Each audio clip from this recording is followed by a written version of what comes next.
الله الذي جعلنا من المتمسكين بولاية أمير المؤمنين اللهم إياك نعبد وإياك نستعين الصلاة والسلام بالتحية والإكرام على أشرف الأنبياء والمرسلين وأولاده الطيبين الطاهرين المعصومين ثم الصلاة والسلام على مخدومة نوع الإنسان معصومة قرآن بلقیس حجرت و تقدیس الجلال و عاصیت علی تکمیل الکمال بنت القلم والنون والسر بین الکاف والنون شمعت مجلست الرسول و باب سبیل القبول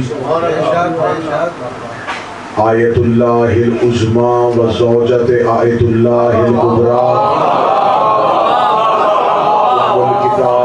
ام القرآن ام الانوار ام الائمہ ام المعصومین ام العلوم ام الہدی ام الحسن ام الحسین ام المحسن و ام ابیہا السیدہ فاطمہ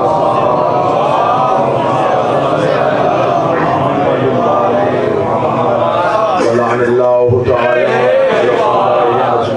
اما بعد فقد قال حق سبحانه تعالی فی کتابہ المجید و فرقان الحمید بسم اللہ الرحمن الرحیم اللہ ولی الذین آمنوا یخرجهم من الظلمات الى النور والذین کفروا اولیاءهم الطاغوت یخرجونهم من النور الى الظلمات اولئک اصحاب النار هم فیہا خالدون صلوات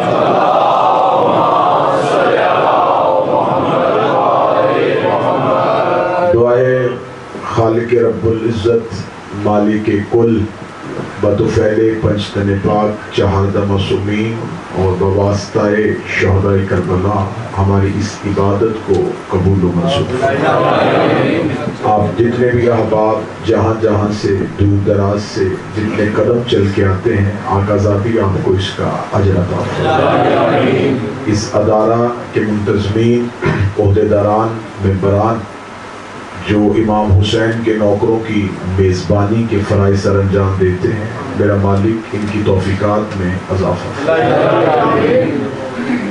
اس ادارہ کے جتنے مرحومین دنیا کو چھوڑ کے جا چکے ہیں میرا مالک ان کی مغفرت عطا فرمائے جتنے بھی بیمار ہیں انہیں شفا عطا فرمائے آپ حاضرین اس نیک نیتی کے ساتھ آمین کہیے گا کہ آج شب جمعہ ہے میرا مالک ہم تمام کے جتنے بھی مرحومین ہیں شہداء ملت جعفریہ ہیں یا وہ مومنین جن کے پیچھے دعا کرنے والا اب کوئی زندہ وارث کی صورت میں موجود نہیں میرا مالک اس ذکر کا صدقہ آج کی رات انہیں قبر میں زیارت امیر المومنین بروز قیامت اٹھیں ایک ہاتھ میں قرآن دوسرے میں دامن اہل بیت میرا مالک جو بیمار ہیں سید آصف شاہ صاحب سید فروخ شاہ صاحب میرا مالک انہیں مکمل صحت عطا فرمائے اس ادارے کے جتنے بزرگان ہیں سید امانت شاہ صاحب ہیں سید بانِ شاہ جی ہیں جناب سید زیغم صاحب ہیں میرا مالک تمام کی توفیقات میں ہمارے وارث ہمارے مولا کے ظہور میں تاج دعاؤں کی قبولیت کے لیے جتنی ممکن ہو سکے اتنی بلند صلوات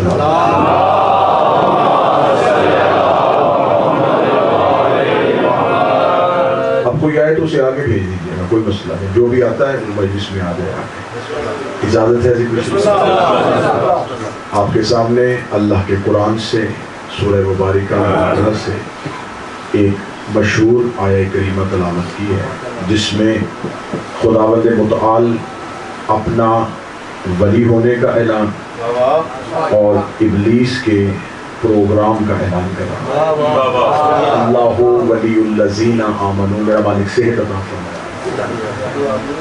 اللہ ولی ہے جو مومنین کو اندھیروں سے نکالتا ہے، نور میں لے کے آتا ہے۔ اور شیطان ان لوگوں کا ولی ہے، اور شیطان مجھے کیا کام کرتا ہے، وہ نور سے نکال کے پھر اندھیروں میں لے آتا ہے۔ روزانہ گفتگو اس معیار پہ ہو رہی ہے، اور آج گفتگو کو ہم تاریخی اعتبار سے لے کے جائیں گے کہ اللہ تو اندھیروں سے نکالتا ہے، پھر دوبارہ نور میں آئے ہوئے لوگوں کو اندھیروں میں کون لے کے جاتا ہے۔ دیکھیں خدا ولی ہے، اور خدا نے، میں نے کل آپ کے سامنے قرآن کی ایک آیت سے یہ ثابت کیا تھا، صرف اللہ ہی اندھیروں سے نہیں نکالتا، اس کا رسول بھی نکالتا۔ جب رسول نکالتا ہے تو یقیناً یہ اللہ کی دی ہوئی طاقت ہے، وہ جو اپنے رسول کو دیتا ہے۔ کسی کو ولی ماننا اللہ کے اختیارات کو کم نہیں کرنا، اللہ کے ولی کو ماننا اصل میں اللہ ہی کو ماننا۔ اگر آپ کسی کے اختیار کو تسلیم کرتے ہیں تو اصل میں آپ اس کی ذات کو تسلیم کرتے ہیں۔ اللہ کے اختیارات کا نام ولایت ہے۔ آج کہتے ہیں جی اللہ کے سوا کوئی کچھ نہیں کر سکتا۔ وہ بندہ مجھے ذمہ داری کے ساتھ یہ بتائے کہ روح کون قبض کرتا ہے؟ وہ کہے گا اسرائیل۔ تو قرآن میں تو اللہ کہتا ہے کہ میں موت دیتا ہوں، وہ کہتے ہیں موت دیتا اللہ ہے، سبب اسرائیل ہے۔ وہی کون لے کے آتا ہے؟ جبرائیل۔ تو یہ تو اللہ کا حکم نہیں، جی بالکل اللہ کا حکم ہے، سبب جبرائیل ہے۔ رزق کون بانٹتا ہے؟ وہ کہتے ہیں جی رازق اللہ ہے، سبب میکائیل ہے۔ اس کا مطلب ہے کہ میکائیل، اسرائیل، اسرافیل، یہ جتنے بھی ملائکہ ہیں یہ اللہ کے دیے ہوئے اختیارات کو استعمال کرتے ہیں۔ کوئی رزق بانٹتا ہے، کوئی موت دیتا ہے، کوئی قیامت کا اعلان کرے گا۔ اس کا مطلب ہے، چلے میں اور زیادہ جو مجھ میں کو بیدار دیکھوں گا کون بندہ بیدار ہے۔ اس کا مطلب ہے کہ اللہ جنہیں اختیارات دیتا ہے۔ اب جناب حضرت جبرائیل رضی اللہ تعالی عنہ جو ہیں،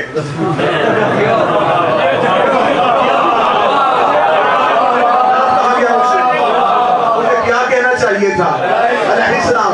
اس کا مطلب آپ اب اتنا مجھے جواب دیں، اللہ جنہیں اختیار دیتا ہے وہ رضی اللہ نہیں ہوتے۔ علیہ السلام۔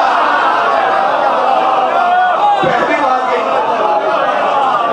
اللہ جنہیں اختیار دیتا ہے وہ رضی اللہ نہیں۔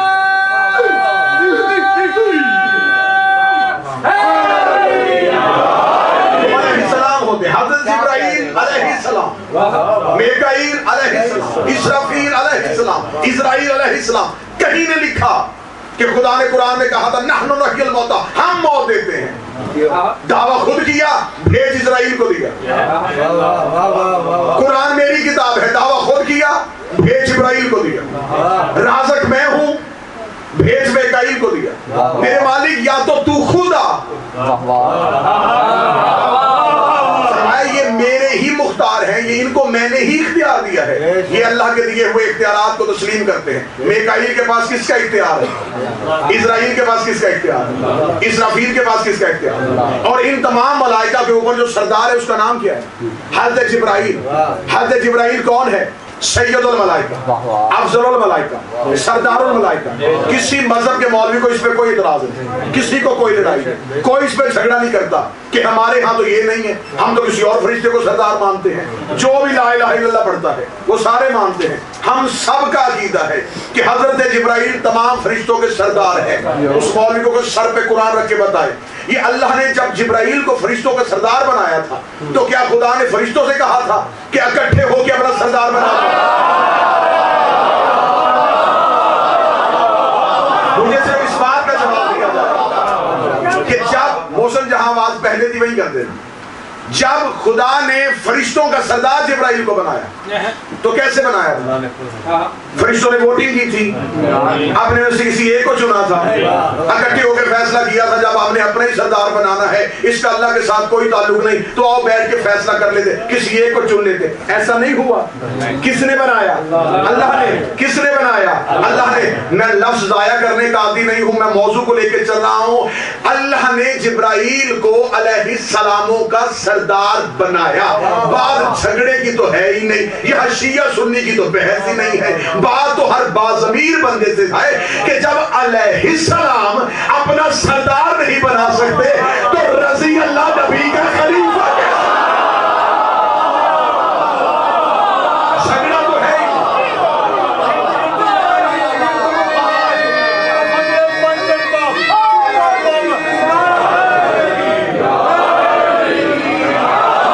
اس میں کوئی جھگڑا کہ جب علیہ السلام اپنا سردار نہیں بنا سکتے. سردار جب بھی بناتا ہے اللہ بناتا ہے.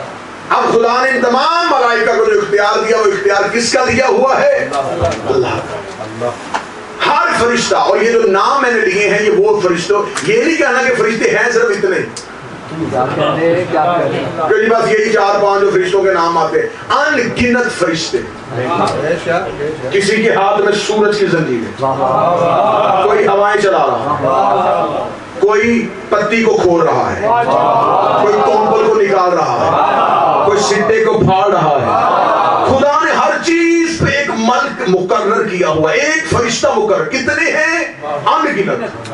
اتنے کے تعداد میں آ ہی نہیں سکتے. بس خدا نے جب لا تعداد کہا تو اس کا مطلب ہے یہ لا تعداد ہے، یہ گنے نہیں جا سکتے. ان تمام کے اوپر جو سردار ہے وہ کون ہے؟ جبرائیل. اور یہ جو نیچے کام کر رہے ہیں ان گنت، یہ ایک ایک ڈیوٹی دے رہے ہیں. کوئی سورج، کوئی چاند، کوئی ہوا، کوئی رزق، کوئی موت، کوئی سور پھونکے گا، کوئی قیامت کا اعلان کرے گا، کوئی دائیں بیٹھا ہے، کوئی بائیں بیٹھا ہے، کوئی قبر کے سرحانے آئے ہیں. اس کا مطلب یہ جتنے اللہ کے امور سر انجام دے رہے ہیں ان کے اوپر جو سردار بنایا ہے وہ جبرائیل کو بنایا ہے. اللہ جانے دنیا کہاں بیٹھ کے اہل بیت کو سمجھ رہی ہے. اللہ کے سارے کام کرنے والے فرشتوں کا سردار جن کے دروازے پہ آ کے ریڈیاں آ گئے.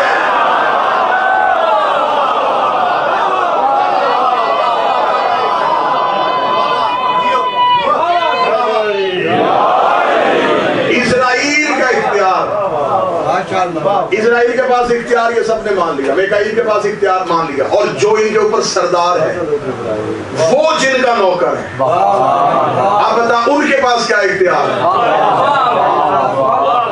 آپ مجھے بول کے بتایا، پڑھے لکھے معاشرے میں رہنے والے لوگ ہیں، کیا مالک اور نوکر کا اختیار ایک ہی ہوتا ہے؟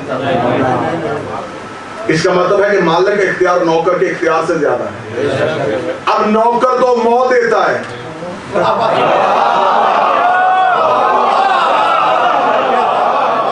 نوکر موت دے رہا ہے، نوکر رزق باندھ رہا ہے.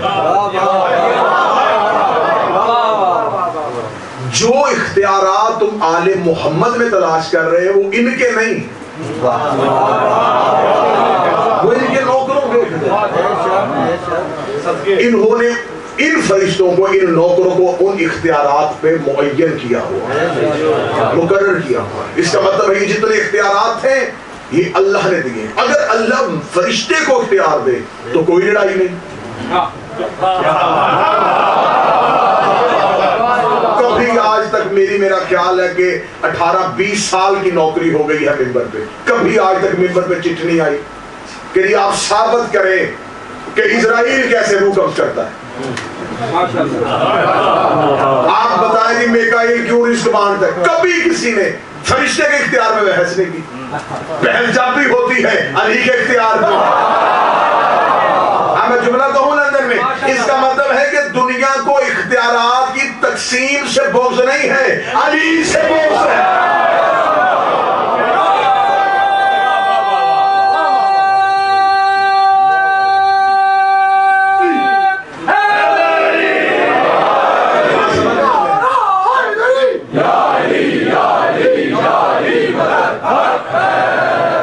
دھیرے چلے سب تک پہنچے گی. اس کا مطلب ہے کہ ملائکہ کے پاس اختیار کوئی نہیں. لیکن جب ہم یہی کہیں کہ علی رزق دیتے ہیں, علی موت دیتے ہیں, علی مردے کو زندہ کرتے ہیں, شرک کر دیا. آپ نے تو امیر المومنین کی یہ علی کے اختیار, یہ علی کیسے کر سکتا ہے؟ اچھا, میں اکثر دل میں میری حسرت ہے کہ جو بندہ علی کے اختیار نہیں مانتا اسے بندہ سامنے بٹھا کے شیطان کے اختیار سنا.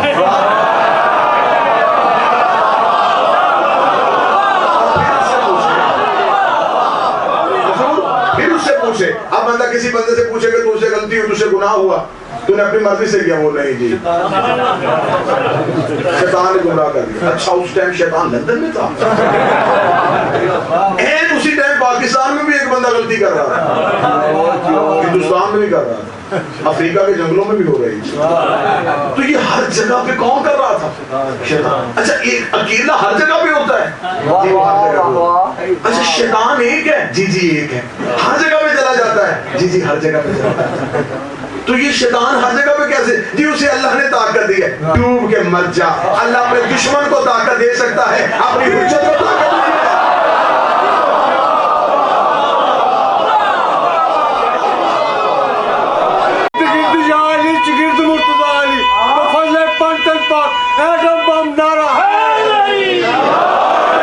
ماننے پہ آئے تو ابلیس کے اختیار مان, نہ ماننے پہ آئے تو امیر المومنین کے اختیار. اب آئیے, آج کی گفتگو بہت اچھے مرحلے میں داخل ہونے لگی ہے کہ آخر دنیا علی کو مان کیوں نہیں رہی.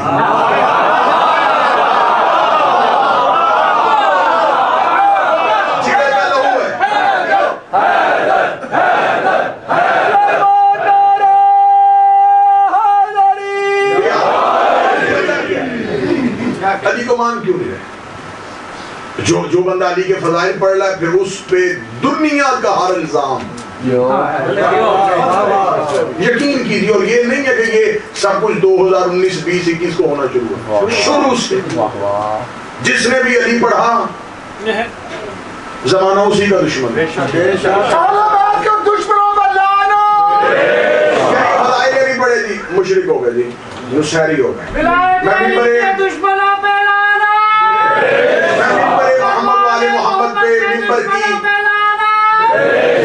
عزت و تقدس کی قسم کھا کے کہتا کہ جو بندہ علی کو اللہ کہتا ہے وہ اللہ کی توہین بعد میں کرتا ہے, علی کی پہلے کر رہا. نہیں, جملہ آپ نے ویسے بھی سنا جیسے آپ کو سننا چاہیے تھا. جس نے علی کو اللہ کہا اس کا مطلب اس نے سمجھ لیا کہ میں نے علی کو پہچان لیا ہے.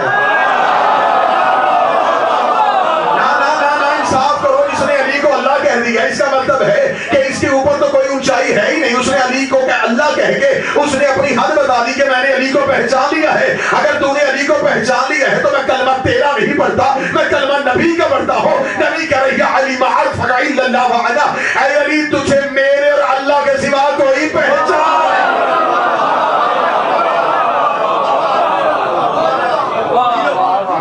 اب علی سے دشمنی کیوں ہے, علی سے بغض کیوں؟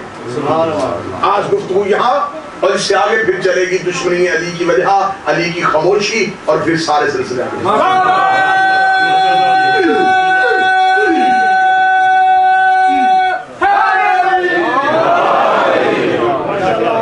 آخر علی سے دشمنی کی وجہ کیا ہے؟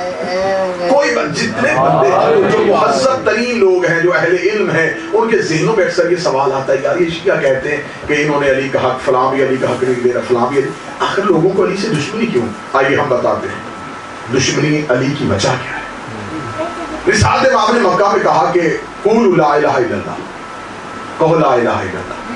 40 سال نبی چپ رہے. مکے والوں کو عبداللہ کے بیٹے سے دشمنی نہیں تھی, اتنا احترام کرتے تھے, اتنا احترام کرتے تھے غوری بھائی میرے نبی کا کہ یہ امانتے بھی نبی کے بیٹا. عرب میں کسی کا اتنا احترام نہیں تھا جتنا میرے نبی کا. رسالت مآب کا کردار ایسا تھا, یہ امانتے نبی کے گھر رکھواتے تھے. سلیبس کی کتابوں میں لکھا کہ رسول نے کہا کہ اے مکہ والو, اگر میں کہوں اس پہاڑ کے پیچھے ایک لشکر ہے تو دیکھنے جاؤ گے؟ انہوں نے کہا کیوں دیکھیں؟ کہہ جو دور آئے. یہ کوئی تمام مصر کتاب نہیں میں پڑھ رہا, یہ دین یاد اسلامیات میں بچوں کو پڑھایا. رسول نے اگر میں کہوں پہاڑ کے پیچھے لشکر دیکھنے جاؤ گے؟ میں کیوں دیکھنے جائیں؟ کہہ دور آئے, مان جائیں گے. یہ نبی کی صداقت نہیں تھی. ایسے تو اور بھی کئی لوگ ہوں گے جن کی لوگ بات مان لیتے ہیں. نبی نے اگلی اپنی بات ان سے منوائی کہ میں نے کتنا ان کو منوا لیا. رسول نے کہا اچھا یہ تو مان جاؤ گے اگر تم جاؤ اور لشکر نہ ہو. دیکھیں صادق اور ہوتا ہے, صدیق اور ہوتا ہے. جو صرف سچ بولے اسے صدیق کہتے ہیں, جو بولے وہ سچ ہو جائے.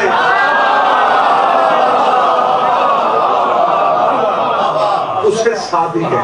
میرا نبی صرف صدیق نہیں, صادق میں سر اٹھاؤ تھوڑا بولو. میرا امام جعفر صرف صدیق نہیں, مثال امام نے کہا اگر تم جاؤ اور پہاڑ کے پیچھے لشکر نہ ہو تو پھر واپس آ کے کیا مجھے صادق کہو گے؟ کلمہ نہیں پڑھ رہے نبی کا. اور ساتھ میں آپ کو جواب کیا دیتے, کہنے کہ عبداللہ کا بیٹا تم نے ہمارے درمیان زندگی گزاری. اگر ہم دیکھیں کہ پہاڑ کے پیچھے لشکر نہیں, ہمارا عقیدہ یہ ہوگا ہم اندھے ہو گئے, تو سچا ہے.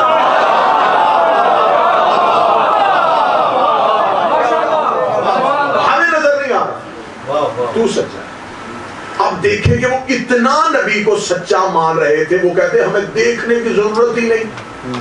اب نبی نے یہی جملہ کیوں کہا کہ لشکر لشکر دیکھو اور نظر نہ آئے؟ تو پھر نبی نے ان کا لیول چیک کیا کہ اس کا مطلب ہے کہ اگر میں کوئی ایسی چیز کہوں جو نظر نہ آئے, میں موضوع کا اگلا موڑ لے رہا ہوں. اگر آپ نے بے رخی کی تو موضوع تبدیل کر لیتے ہیں.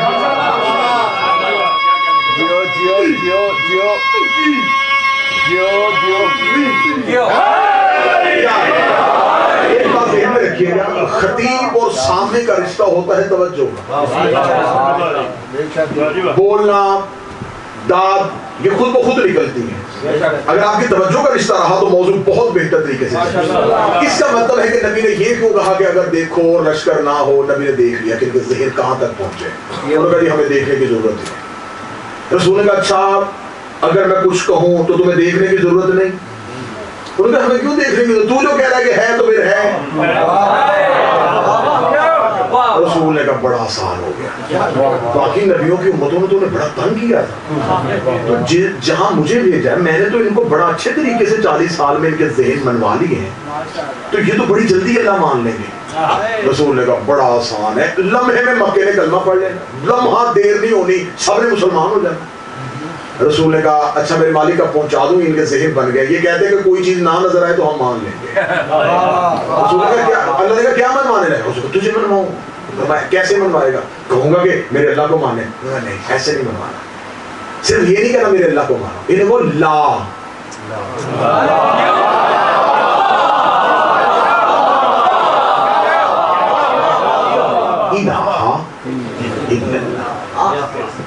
اللہ کو بعد میں ماننا, پہلے یہ مانو اس کے سوا کوئی اللہ نہیں.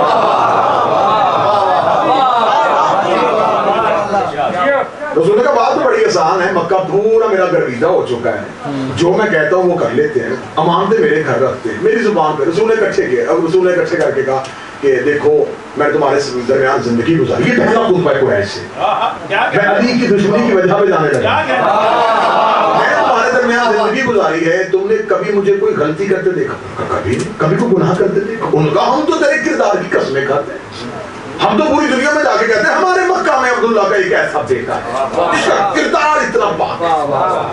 رسول اللہ پھر آج میں نے تمہیں اس لیے بلایا ہے کہ میں جو تمہارے درمیان ہوں نا, میں صرف عبداللہ کا بیٹا ہی نہیں, میں اللہ کا رسول ہوں. ان کے لیے کوئی انہونی نہیں تھی اس دور میں, نبی, نبوت, رسول, رسالت یہ سلسلے چلتے رہتے. میں اللہ کا رسول ہوں. وہ خاموش ہے. انہوں نے کہا ٹھیک ہے, دشمنی تو تجھ سے ہو نہیں سکتی, چاہتا کیا ہے؟ فرمایا میرے اللہ کا کلمہ پڑھو. پڑھ لیں گے. ان کا اتنا عقیدہ پکا نہیں تھا کہ بڑے اپنے بتوں کے سگے تھے.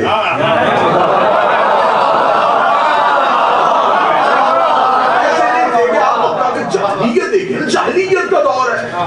وہ اتنے اپنے عقیدے میں نہیں تھے کہ وہ کہیں نہیں جی نہیں. انہوں نے کہا تو ہم پڑھ لیں گے.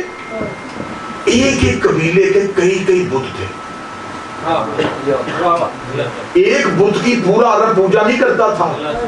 ہر قبیلہ اپنا بت بنا کے بیٹھا. کسی کا لمبا، کسی کا چھوٹا، کسی کا سونے کا، کسی کا چاندی کا. امیروں کے امیر بت. انہوں نے اپنے اپنے بت بنائے. جو لوگ ٹھیک ہے میرے اللہ کو مان لیں گے. ہمیں کیا، جہاں ہم اتنے خدا مان رہے ہیں. ایک اور سے بھئی یہ خدا کا اضافہ ہی ہونا ہے نا. تو تیرے خدا کو ماننے کی موج یہ ہے کہ اس کا بت بھی نہیں بنانا پڑے گا. بھئی خرچہ ہی کوئی نہیں. اللہ کہنا ہی ہے نا کہ ہے تو ہے. تو بس ٹھیک ہے ہم تیرے اللہ کو مان لیں گے. رسولوں کا کام اگلا مشکل ہے. جب ہم نے کہہ دیا مان لیں گے تو اب اس میں مشکل کون سی بات ہے. مان تو گئے. رسولوں کا نہیں، انہیں چھوڑنا پڑے گا.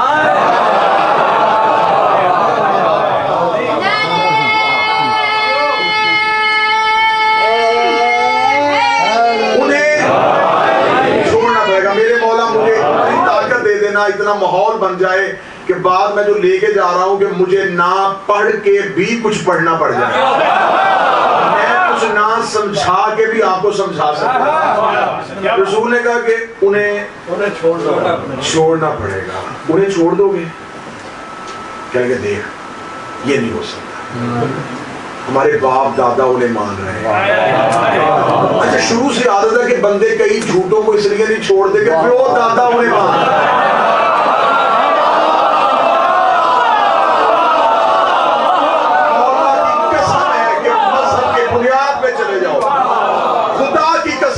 کوئی اپنے مذہب پہ پکے نہیں ہے. صرف ایک جھٹکا جسم یہی ہے کہ اگر ہم چھوڑ دیں گے کل کو بندے کہیں گے تیرا باپ غلط تھا،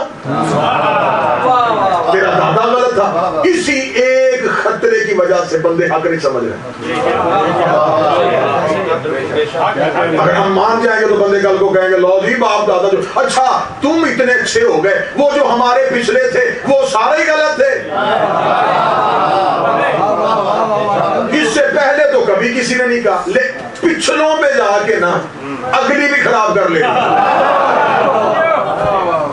ہو سکتا ہے کہ وہ دور تحقیق کا دور نہ ہو، اس دور میں کچھ ایسا نہ ہو. آپ کو اللہ نے علم دیا ہے تو اگر آپ کو کوئی چیز تحقیق میں مل رہی ہے تو اسے قبول کرو. مکہ والے کا انہوں نے کہا نہیں انہیں نہیں چھوڑیں گے. مکہ والے کے اپنے قبیلوں کے لوگ ہوتے تھے، یہ باپ دادا کی رسمیں پوری کرتے تھے. انہوں نے کہا ہمارے باپ دادا اسے پوچھتے رہے. رسول نے کہا پھر نہیں، میرے مذہب کا قانون ہے، انہیں چھوڑنا پڑے گا. تو کیا کروانے لگا ہے؟ فرمایا تمہارے بتوں کی مخالفت کروں گا جہاں تک ہو سکا. گلیوں میں جا جا کے بتاؤں گا کہ جھوٹے ہیں. پتہ نہیں بندے کو سمجھ رہے ہیں کہ میں سمجھا رہا ہوں. رسول نے کہا میں نے صرف گھر میں بیٹھ کے نہیں کرنا، میں گلیوں میں جاؤں گا. یاد رکھو ابھی بھی چھوڑ دو ورنہ میں بازاروں میں آ جاؤں گا.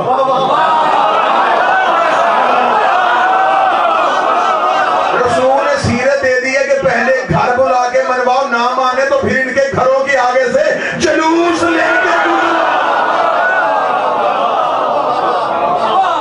مانو ورنہ میں بازاروں میں آؤں گا. انہوں نے کہا دیکھ عبداللہ کا بیٹا مخالفت کریں گے تیری.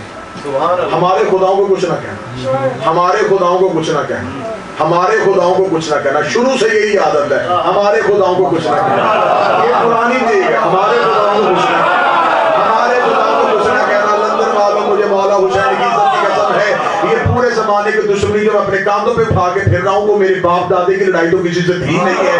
آل محمد کی دشمنی ہے جو اپنے نوکر نے اپنے گلے لی ہوئی ہے. میں نے ہر چیز چھوڑ دی ہے لیکن حالات اپنے مشکل کر دیے ہیں، لیکن عقیدے پہ سمجھوتا نہیں کیا. وہی عقیدہ آج تمہارے سامنے پھر پڑھنے لگا ہوں. اگر اس دور میں بھی کوئی اتحاد بین المسلمین کا داعی ہوتا تو نبی کا مشورہ دے دیتا یا رسول اللہ مکے کا امن خراب ہو جائے گا، کمیونٹی آپس میں اچھے ماحول میں رہ رہی ہے، ہمیں ایک دوسرے کے ساتھ اچھے ماحول میں رہنا چاہیے، آپ ایسی بات نہ کریں. رسول کا میرے مذہب کا قانون ہے جھوٹوں پہ لعنت پہلے کرو، سچے کو بعد.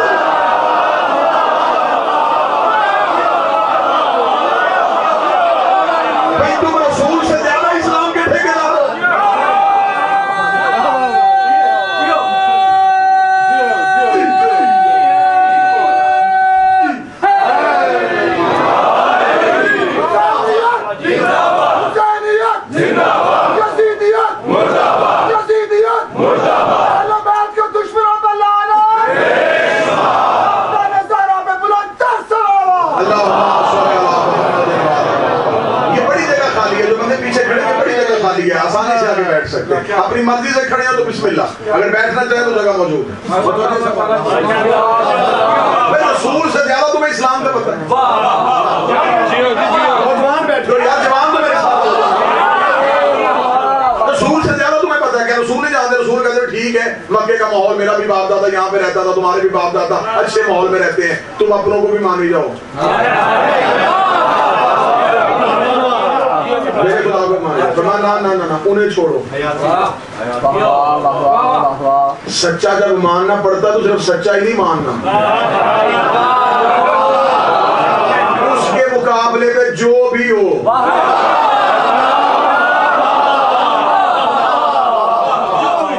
اچھا ویسے بت بنانے ہیں تو ایسے ڈیکوریشن پیس رکھو. رسول نے یہ تو نہیں کہا تھا کہ نہیں گھر میں کوئی پتھر کی مورتی نہیں ہونی چاہیے, ویسے رکھنی ہے سجاوٹ کے لیے رکھو, یعنی اللہ نہ کہنا.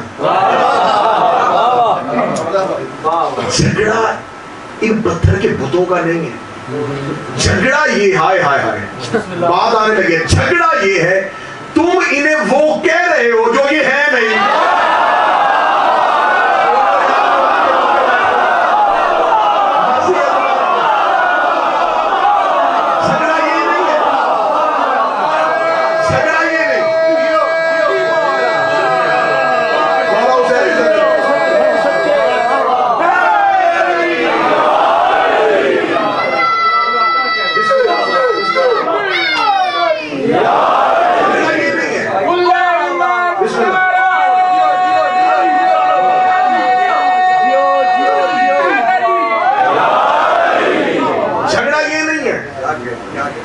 لیکن تو جو تم انہیں کہہ رہے ہو نا یہ وہ ہے نہیں.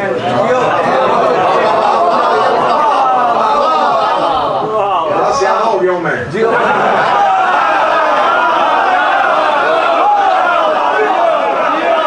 پنجابی میں ایک مثال دیتے تھے, اس کو کہتے ہیں اندھیری ہے, اب اس سے آگے کیا ہے, انہیں تم وہ کہہ رہے ہو یہ ہے نہیں. ویسے ماننا مانو, وہ نہ کہو. ان کو وہ کہہ رہے ہو, وہ یہ کچھ کر سکتے ہیں صحیح.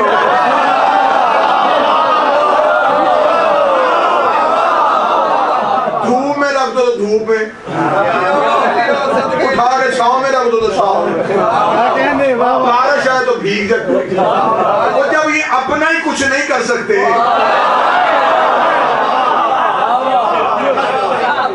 تمہیں کیسے دوں؟ اچھا بڑے یہ تمہارے خدا ہیں, مشکل میں بلاؤ آتے تو ہے نہیں.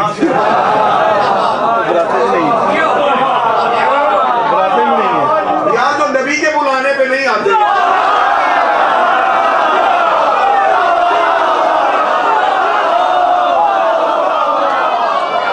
نبی بھی بلائے نہیں آ رہے.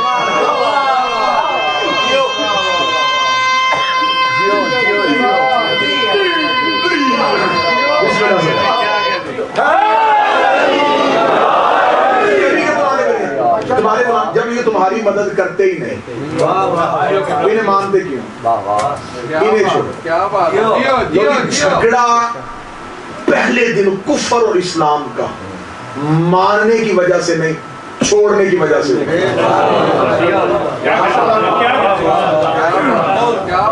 نبی کی لڑائی اللہ منوانے سے شروع نہیں ہوئی, جھوٹوں کو چھڑوانے سے. اور زیادہ آسان کروں, اب اس سے آگے نا مجھے لے کے جانا. نبی کی لڑائی تولا سے نہیں ہوئی, تبرہ سے.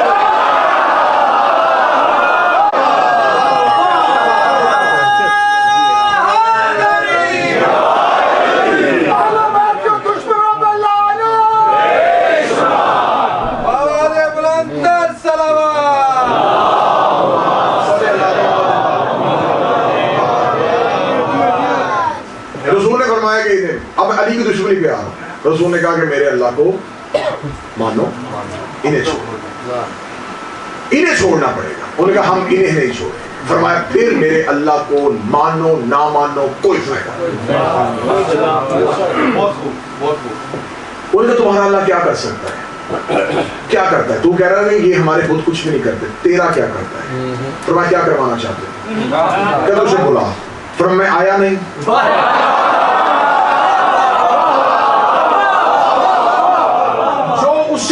چاہتے ہو مجھے بتاؤ. انہوں نے کہا پتھر بلوا. تو کہتا نا تمہارے بت بولتے نہیں, تو بت پتھر کے ہیں نا, تو پتھر بلوائے گا. فرمایا لاؤ, رکھو ہاتھوں پہ. پتھر بول پڑے. اچھا یہ چاند 2 ٹکڑے کا. انگلی کا اشارہ کیا. یہ ایسے موجے نہیں تھے جو عرب میں روزانہ ہو رہے تھے, یہ عقل کو ہلا دینے والے موجے تھے, عقل حیران کر دینے والے موجے تھے کہ ایک انسان زمین پہ کھڑا ہو کے اشارہ کرے اور دور چمکتا ہوا چاند یوں 2 ٹکڑے ہو. پتھر بول رہے تھے, درخت چل رہے تھے, پہاڑ ہل رہے تھے. نبی اتنے موجے دکھا رہے تھے, اتنے موجے دکھا رہے تھے. وہ اختیارات دیکھ کے بھی نبی کو نہیں مان رہے تھے. اور یہ نبی جو اختیار دکھا رہا تھا یہ اللہ کے ولی کا اختیار. اللہ ولی الذین آمنوا, اللہ کے پاس اختیار ہے, نبی کے پاس اختیار ہے. نبی نے اتنے اختیار دکھائے. انہوں نے نہیں کلمہ پڑھنا تھا, نہیں پڑھا. 40 سال نبی مکہ میں رہے, ہجرت کر کے مدینہ آئے, 23 سال مدینہ کے. 63 سال نبی معجزوں اور اختیارات سے لا الہ الا اللہ محمد رسول اللہ منواتا رہا. نہیں ماننا تھا انہوں نے, نہیں ماننا. سارا مکہ مسلمان ہو گیا تھا, سارا مکہ موجے دیکھ کے کلمہ پڑھ گیا. سامنے موجے ہو رہے آنکھوں کے سامنے, نہیں ماننا. نبی موجے دکھاتے رہے, نہیں مانا. جملہ اتنا بڑا آنے لگا ہے کہ آپ خوش ہو جائیں گے. نبی موجے دکھاتا رہا, نہیں ماننا تھا, نہیں مانا, نہیں ماننا تھا, نہیں مانا. 18 ذی الحج کو علی کی ولایت کا اعلان کیا. 28 صفر کو ظاہری طور پہ نبی دنیا سے چلے گئے. یہ دن بندے 2 مہینے 10 دن. اب یہ بدے ہاتھ ہیں, بڑے دھیمے لہجے سے بڑا اونچا جملہ سن لینا. جن لوگوں نے 63 سال میں نبی کے اختیارات دیکھ کے لا الہ نہیں پڑھا, 2 مہینے 10 دن میں علی ولی اللہ کیسے پڑھ لیا؟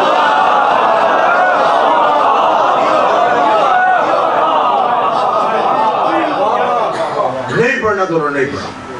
فرمایا پڑھتے ہو؟ انہوں نے کہا نہیں پڑھا. رسول نے کہا ٹھیک ہے. رسالت میں آپ کو اللہ نے حکم دیا, مکہ تیرا دشمن ہو گیا ہے, حالات بدل گئے, رات کی تاریکی میں مکہ چھوڑ. کیونکہ کچھ لوگ یہاں پہ تیرے محبت میں تیرے پیچھے آتے ہیں اور اصل میں یہ مخبر ہے.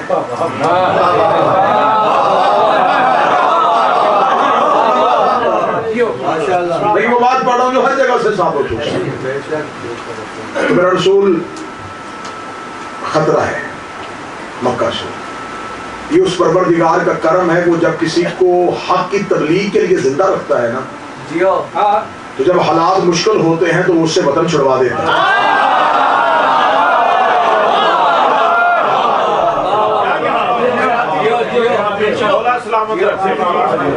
مکہ چھوڑ, مدینہ انتظار کر رہا ہے. رسالت امام مکہ چھوڑا. کل میں نے ایک چھوٹا سا ٹچ پڑھا تھا, مدینہ پہنچ گئے.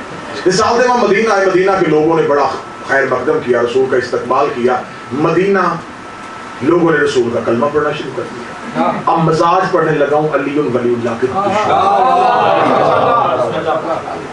مکہ والے خاموش بیٹھے رہے. 10 سال مسلسل گزر گئے. رسول مکہ چھوڑ کے گئے, وہ مدینہ ہی ہے. جو بندہ وہاں سے مسلمان ہوتا ہے اسے یہاں نہیں آنے دیتے, جو یہاں سے وہاں جاتا ہے اسے واپس بلوا لیتے.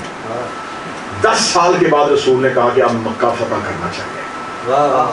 رسالت امام نے 10,000 کا لشکر لیا. رمضان المبارک کی کوئی تاریخ تھی, 7 یا 8 رمضان.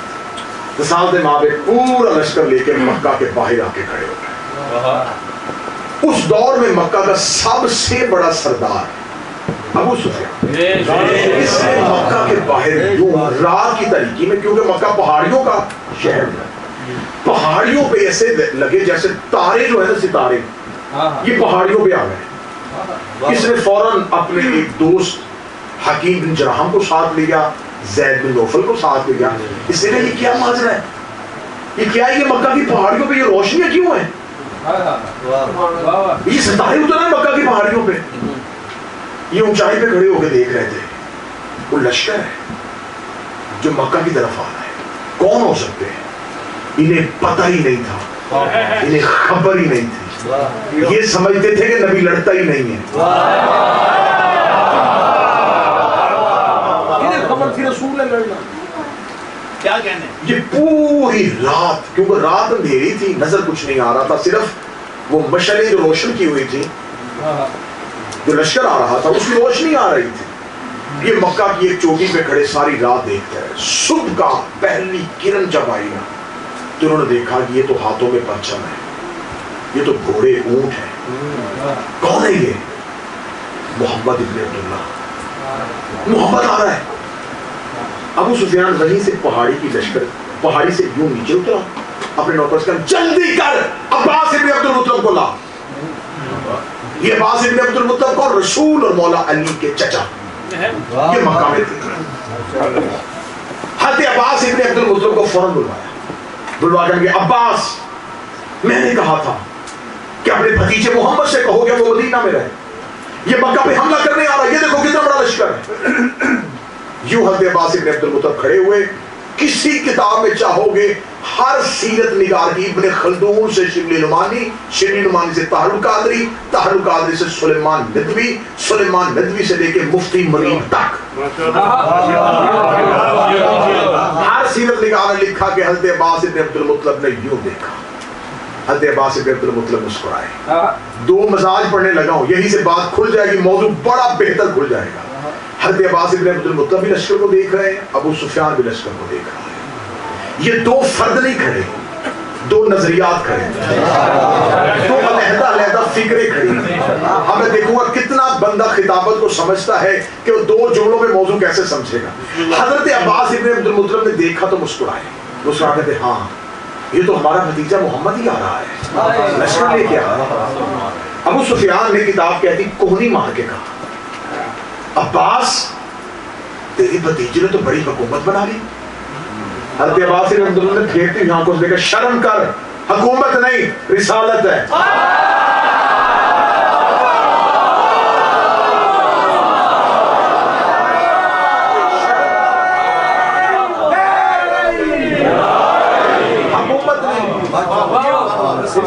میں اس سے پہلے ایک جملہ کہا تھا تو دو نظریات ہیں، دو فکریں.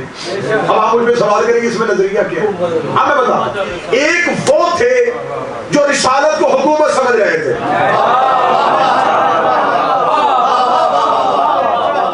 یہ کون کہہ رہا ہے جس نے موجے دیکھے تھے، چاند دو ٹکڑے ہوتا دیکھا تھا، پتھر بولتے دیکھے تھے، درخت چلتے دیکھے تھے، پہاڑ ہلتے دیکھے تھے، موجے دیکھے کلمہ نہیں پڑھا. جب لشکر دیکھا، تلواریں دیکھی، فوراً کلمہ پڑھ لیا. اب یہ جو کلمہ پڑھا، کیونکہ صبح یہی بندہ جو کہہ رہا ہے کہ یہ تو رسالت نہیں حکومت ہے، صبح اسی نے سب سے پہلے کلمہ پڑھنا ہے. جب اس نے کلمہ پڑھ لینا، اس نے آ جانا ہے اسلام کی طرف. اب یہ بندہ نہیں آیا، ایک نظریہ اور آ گیا ہے، ایک مزاج اسلام میں اضافہ کر چکا ہے. جو رسالت کو حکومت سمجھ رہے ہیں، جو یہ سمجھ رہے ہیں یہ نبی نہیں حاکم ہے، اس کی تو حکومت بن گئی. اب جو حکومت کے لالچ میں کلمہ پڑھے انہوں نے حکومت ہی کا تو لالچ کرنا ہے. دشمنی پڑھے لگا ہوں علی کی، مکہ میں لا الہ کے دشمن، محمد رسول اللہ کے دشمن. صبح مکہ فتح، کیا کہا تھا پہلی دعوت میں؟ دیکھو میں نے تاریخ کا سالوں کا سفر تمہیں لمحوں میں کروایا. ماشاءاللہ پہلی دعوت میں رسول نے کہا تھا چھوڑو بتوں کو. انہوں نے کیا کہا تھا؟ نہیں چھوڑو.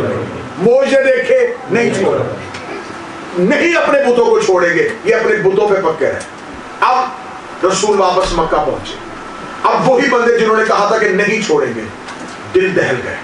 اب لشکر سے ڈرے ہوئے، اب سہمے ہوئے کھڑے ہیں. یہ لشکر آ گیا ہے، قتل و غارت ہو جائے گی، مکہ لہو سے بہ جائے گا. کانوں میں وہ آواز آ رہی ہے، آج سے چند سال پہلے یہی بڑی محبت سے کہہ رہا تھا، آپ نے نہیں چھوڑا، اب پتہ نہیں یہ کیا کرے گا. رسول آئے، خانہ کعبہ کے قریب، خانہ کعبہ کے دروازے کو کھولا، دیواروں کے باہر وہی بت جو کہا تھا چھوڑ دو وہ لٹکے ہوئے تھے. رسالت مآب آئے، حکم پروردگار کے تحت جھکے، کانھوں پہ کھڑا کیا علی کو. رسول نے نہیں توڑے.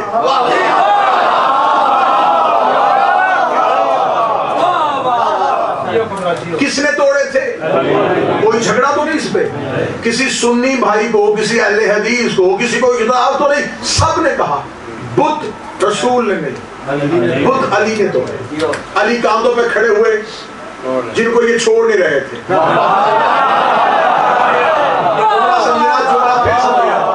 جنہیں یہ چھوڑ نہیں رہے تھے علی انہیں توڑ رہے تھے. اب یہ ضربے جو ہیں یہ بتوں پہ نہیں لگ رہی تھی.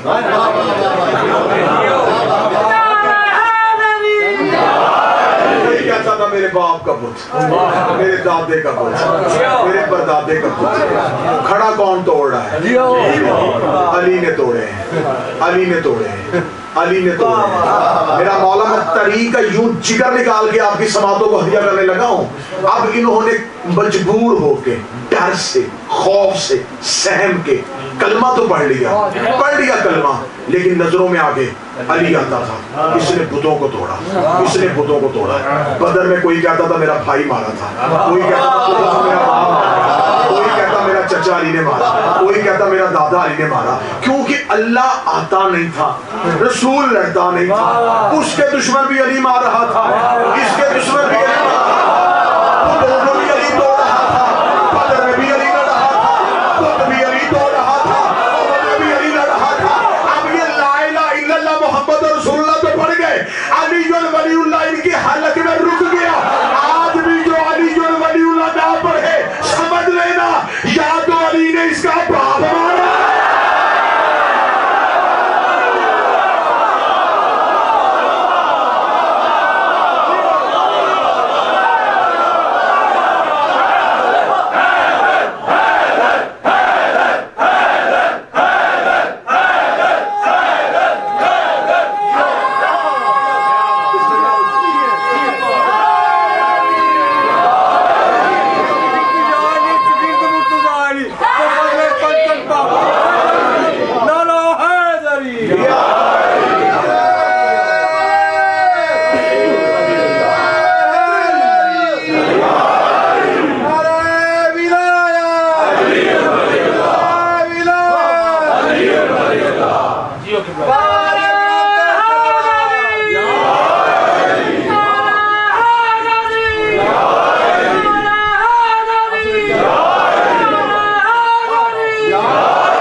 رسول کے دشمن بدر میں کافر تھے, علی نے مارے. احد میں علی نے مارے. کلمہ نبی کا پھیلتا گیا, دشمنی علی کی بڑھتی.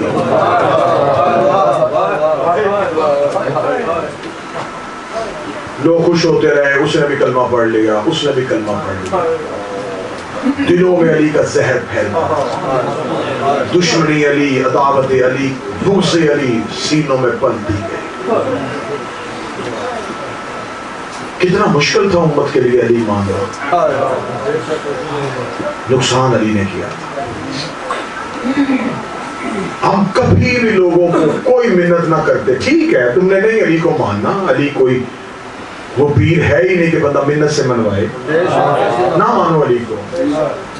لیکن یہ جو قوم ہے نا جس کو تم ہنس کے کہتے ہو, پتہ نہیں کیوں دیکھے جی اتنا لوگوں کو خوف تھا بیماری کا, یہ پھر بھی بچے بہنیں بیٹیاں لے کے رش میں چلے جاتے ہیں. اب ہم سے وجہ پوچھو, ہم یہ کالے کپڑے پہن کے یہ دور دراز سے آئے ہیں, یہ بہنیں بیٹیاں لائیں, یہ بچے لائیں, یہ کتنا پیدل چل کے آتے ہیں, کہاں سے 2 گھنٹے 2.5 گھنٹے کا سفر کر کے آتے ہیں. اب ہم سے وجہ پوچھو یہ کیوں آئے ہیں. دکھ ہمیں یہ مار گیا ہے, ہم اندر سے ختم ہو گئے کہ علی کے بدلے علی کی بیٹیوں سے.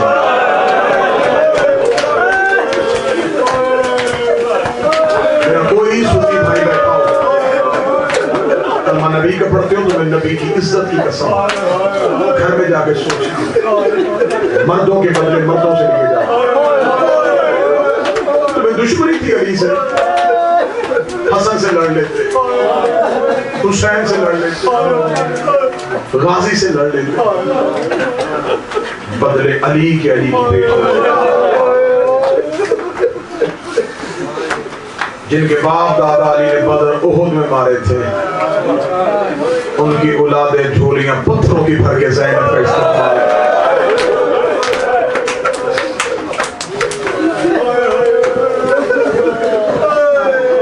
بس فضائل زیادہ پڑ گیا، کوشش کروں گا تمہاری ہر آنکھ، میری ہر آنکھ پہ نظر ہوتی ہے، میں اس کوشش اور کاوش میں کھڑا ہوتا ہوں کہ کوئی آنکھ جب تک مجھے خوش نظر آئے میں مصیبت پڑھتا رہتا ہوں۔ ہو سکتا ہے کہ میں جو پڑھ رہا ہوں ابھی اس تک پہنچا ہوں، تمہاری آنکھ میں ہلکا سا بھی پانی مجھے نظر آ جائے، تمہاری آنکھیں بھیگ جائیں، تمہارے آنے کا مقصد پورا ہو، میرا بلانے کا مقصد پورا ہو۔